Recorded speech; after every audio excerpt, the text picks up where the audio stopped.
Double bedroom ఇల్లు ఇస్తే ఈ ప్రభుత్వం రేవంత్ రెడ్డి గారి ప్రభుత్వం వచ్చినాక వాళ్ళ కాంగ్రెస్ గతంలో ఉన్నప్పుడు ఇచ్చిన పట్టాలనే ఈరోజు తిరిగి అవేదో ఆక్రమణల కింద చిత్రీకరించి దయా దాక్షిణ్యం లేకుండా ఉదయం 3 గంటలకి నోటీసు లేదు, కనీసం పేదవాళ్ళనే సోయి లేదు, ఆ పేదవాళ్ళ పిల్లలు అక్కడ చదువుకుంటున్నారనే జ్ఞానం లేదు, వాళ్ళంతా దివ్యాంగులనే ఇంగిత జ్ఞానం కూడా లేదు కనీసం. ఇంత కుసంస్కారంగా బుల్డోజర్లను ఇంటి మీదకి పంపి వాళ్ళందరినీ పొద్దున 3 గంటలకు వచ్చి నిర్దాక్షిణ్యంగా 29 ఆగస్టు నాడు కొట్టిపారేసినారు. 75 ఇండ్లు నేలమట్టం చేసినారు. నేను రేవంత్ రెడ్డి గారిని అడుగుతా ఉన్నా, పదే పదే చెప్తుంటావు పాలమూరు బిడ్డను, నేను మీ పాలమూరు బిడ్డల ఆశీర్వాదంతోనే ముఖ్యమంత్రి అయినాను అని చెప్తా ఉంటావు. ఎందుకు నువ్వు ముఖ్యమంత్రి అయింది? పేద ప్రజల కడుపు కొట్టనికా? పేద ప్రజలు మీ కాంగ్రెస్ ప్రభుత్వం ఇచ్చిన పట్టాలలో ఇండ్లు కట్టుకుంటే వాటిని కూలగొట్టనికా? ఈరోజు నేను అడుగుతా ఉన్నా ఈ ప్రభుత్వాన్ని, ఒక్క కారణం చెప్పగలుగుతారా ఫలానా కారణంతోనే అక్కడ కూలగొట్టినామని? నిజానికి చిత్తశుద్ధి ఉన్న ప్రభుత్వం అయితే గతంలో కేసీఆర్ గారి ప్రభుత్వం చేసినట్టుగా పేదలు బీదలు ఉంటే వాళ్ళు గనక ఎక్కడైనా గవర్నమెంట్ స్థలంలో ఇల్లు కట్టుకుంటే జీవో నంబర్ 58, 59 కింద ఆనాడు రెగ్యులరైజ్ చేసిన ఘనత కేసీఆర్ గారి ప్రభుత్వాన్ని. అక్కడ ఎవరైనా తెలియక కట్టుకుంటే పేదవాళ్ళు కదా, ఒక గుంటెడు జాగా కంటే తక్కువ ఉంటే వాళ్ళకే లీగలైజ్ చేయండి, రెగ్యులరైజ్ చేయండి అని చెప్పి లక్షల పట్టాలు జీవో నంబర్ 58 కింద పేదవాళ్ళకు అందజేసినాం. 59 కింద 120 గజాల కంటే ఎక్కువ ఉంటే నామమాత్రం ఫీజు ఒక 10% ఫీజు పెట్టి మార్కెట్ వాల్యూలో వాళ్ళకు కూడా రెగ్యులరైజ్ చేసినాం. ఇది సంస్కారవంతమైన ప్రభుత్వం చేయాల్సిన పని. కానీ నీ ప్రభుత్వం ఏం చేస్తుంది? రోడ్డు మీద దివ్యాంగులను పడేసి వాళ్ళు పాపం కళ్ళు లేని వాళ్ళు, కాళ్ళు లేని వాళ్ళు, చెయ్యి లేని వాళ్ళు వాళ్ళను గోసబుచ్చుకుంటే, వాళ్ళ పిల్లలు రోడ్డు మీద పడితే, బడికి పోయే పిల్లలు పుస్తకాలు కొట్టుకపోతే మా శ్రీనివాస్ గౌడ్ గారు పాపం 10 రోజుల పాటు వాళ్ళకు అండగా ఉన్నాడు, వాళ్ళకు భోజనం పెట్టినాడు, వాళ్ళను శిబిరానికి తరలించి ఆదుకునే ప్రయత్నం చేసినాడు.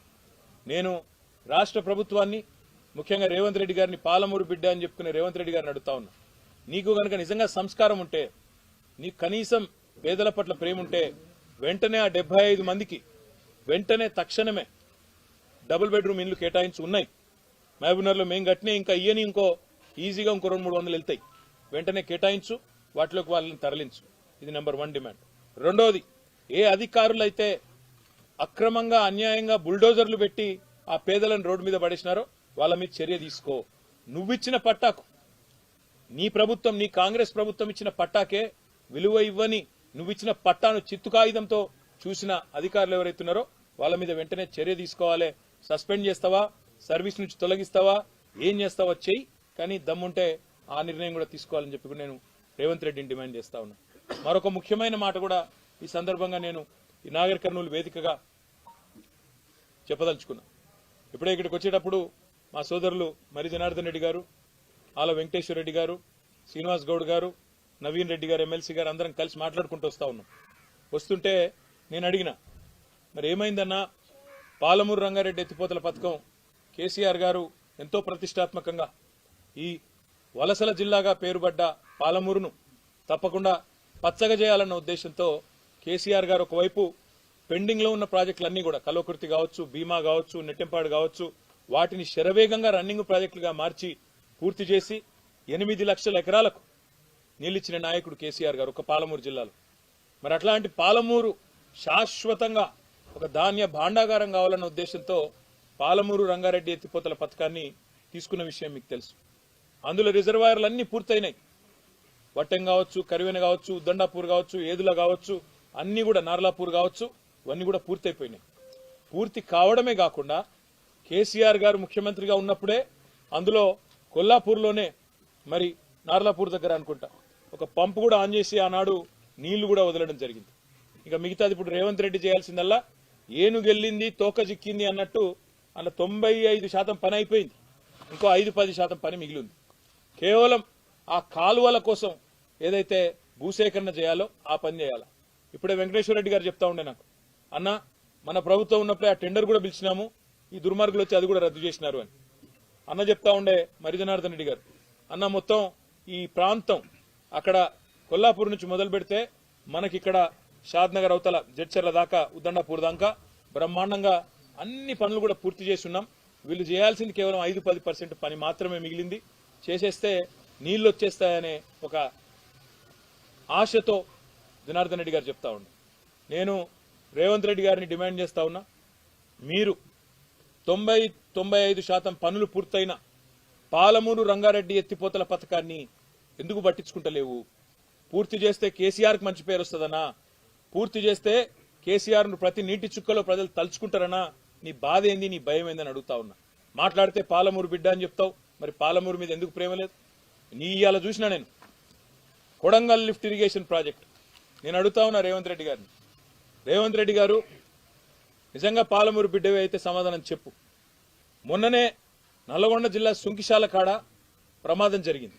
హైదరాబాద్కు తాగునీరు తెచ్చే సుంకిశాల కాడ సంఘటనా స్థలంలోనే దుర్ఘటన జరిగింది, పెద్ద యాక్సిడెంట్ జరిగింది.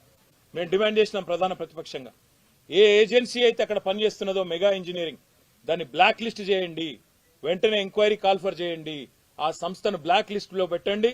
రాష్ట్రంలో ఒక్క వర్క్ కూడా ఇవ్వద్దు. ఎట్లా ఇస్తారు అంత పెద్ద యాక్సిడెంట్ అయినాక? మరి దాదాపు 75-80 కోట్ల రూపాయల ప్రజాధనం నష్టం జరిగింది అక్కడ. వెంటనే ఎంక్వైరీ చేసి అధికారుల మీద చర్యలు తీసుకొని వాళ్ళను బలిపశువులను చేయడం కాదు, ఆ సంస్థను బ్లాక్ లిస్ట్ చేయమని చెప్పి డిమాండ్ చేసినాం. కానీ ఇలా పొద్దున వార్త చూసినా నేను, నెల రోజుల కింద కూడా నేను చెప్పా ఈ మాట, మళ్ళా కూడా చెప్తా ఉన్నా. నెల రోజుల కిందనే వార్తలు వచ్చినాయి, కొడంగల్ లిఫ్ట్ ఇరిగేషన్ కూడా మెగా ఇంజనీరింగ్కే కట్టబెడతారు, వాళ్ళకే ఇస్తారు అని. మరి ఈరోజే పొద్దున వార్త వచ్చింది, కొడంగల్ లిఫ్ట్ ఇరిగేషన్ ప్రాజెక్టును దొంగలు కలిసి ఊర్లు పంచుకున్నట్టు 4350 కోట్ల రూపాయల ప్రాజెక్టు ముఖ్యమంత్రి సొంత నియోజకవర్గం.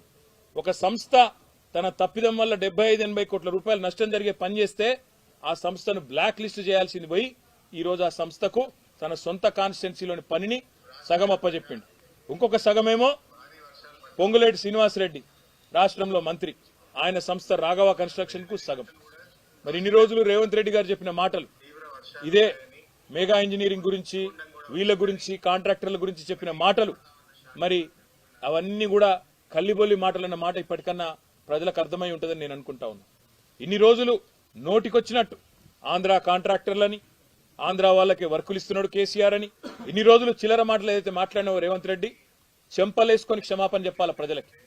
నీ సొంత నియోజకవర్గం కొడంగల్లో కొడంగల్ లిఫ్ట్ ఇరిగేషన్ అనే ప్రాజెక్టు ఇవాళ ఏ సంస్థనైతే ఇన్ని రోజులు ఈస్ట్ ఇండియా కంపెనీ అని తిట్టినవో ఆ సంస్థకే కట్టబెట్టినవంటే నీ రంగేందో, నీ నైజమేందో, నీ నిజాయితీ ఏందో దీంతోనే బయటపడ్డదనే మాట నేను విజ్ఞప్తి చేస్తా ఉన్నా.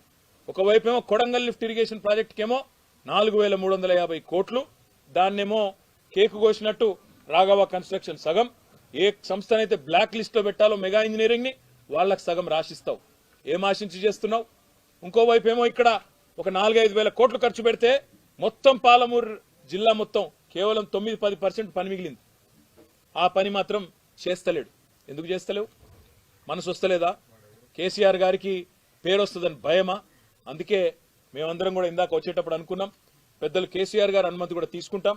తొందరలోనే ఎట్లా అయితే మేడిగడ్డకు పోయినామో మొత్తం శాసనసభ్యులందరం కలిసి అదే పద్ధతిలో శాసనసభ్యులు, శాసన మండలి సభ్యులు, మా గౌరవ రాజ్యసభ సభ్యులు అందరం కూడా పార్టీ సీనియర్ నాయకులు, మాజీ శాసనసభ్యులు, పాలమూరు ఉమ్మడి పాలమూరు యొక్క నాయకులందరం కూడా కలిసి పెద్ద ఎత్తున బయలుదేరిపోతాం. పాలమూరు ప్రజలకు కూడా చూపెడతాం ఏ రకంగా కేసీఆర్ గారు ఈ అన్ని రిజర్వాయర్లు పూర్తి చేసినాడు. నిజంగా కూడా పాలమూరు బిడ్డలకు నేను చేతులు జోడించి వారికి ధన్యవాదాలు కూడా తెలియజేస్తా ఉన్నా. ఎందుకు అంటే మొత్తం సహకరించింది మీరు. భూములు కోల్పోయినా మా వాళ్ళకు నీళ్ళు వస్తాయి, మా గడ్డకు నీళ్ళు వస్తాయి అని సహకరించింది మీరు. రిజర్వాయర్లలో భూములు పోయిన వాళ్ళు, రైతులు, ఇంకా ఇతరులు ఎంతో మంది సహకరిస్తే వాళ్ళ త్యాగాలతో ఇలా రిజర్వాయర్లు పూర్తయినాయి. రిజర్వాయర్లు పూర్తయిపోయి కేవలం ప్రవాహ కాలువలు దవ్వి పంపులు ఆన్ చేయాల్సింది ఉంటే ఆ పని చేయకుండా మెగా ఇంజనీరింగ్ కు, రాఘవ కన్స్ట్రక్షన్ కు అత్తసొమ్ము అల్లుడు దానం చేసినట్టు ఏ కంపెనీలనైతే బూతులు తిట్టిండో ఇన్ని రోజులు, ఏ కంపెనీలనైతే ఇన్ని రోజులు ఇష్టం వచ్చినట్టు ఈస్ట్ ఇండియా కంపెనీ అని, లూట్ కంపెనీ అని, జూటా కంపెనీ అని, ఆంధ్ర కాంట్రాక్టర్లని ఇదే రేవంత్ రెడ్డి నోరు బారేసుకున్నాడో ఇలా వాళ్ళకే 4350 కోట్లు నీ సొంత నియోజకవర్గంలో ఇచ్చినావు కదా, దాని మీద సమాధానం చెప్పవలసిన బాధ్యత నీ మీద ఉన్నదని చెబుతూ మొత్తం ఎమ్మెల్యేలు గాని, మొత్తం మా పార్టీ యొక్క సీనియర్ నాయకుల బృందం మొత్తం తొందరలో పర్యటనకు బయలుదేరుతాం. 2 రోజుల పర్యటన పెట్టుకుంటాం. ప్రతి రిజర్వాయర్ ప్రజలకు చూపెడతాం, ప్రతి పంప్ హౌస్ దగ్గరికి పోతాం. పోయి రాష్ట్ర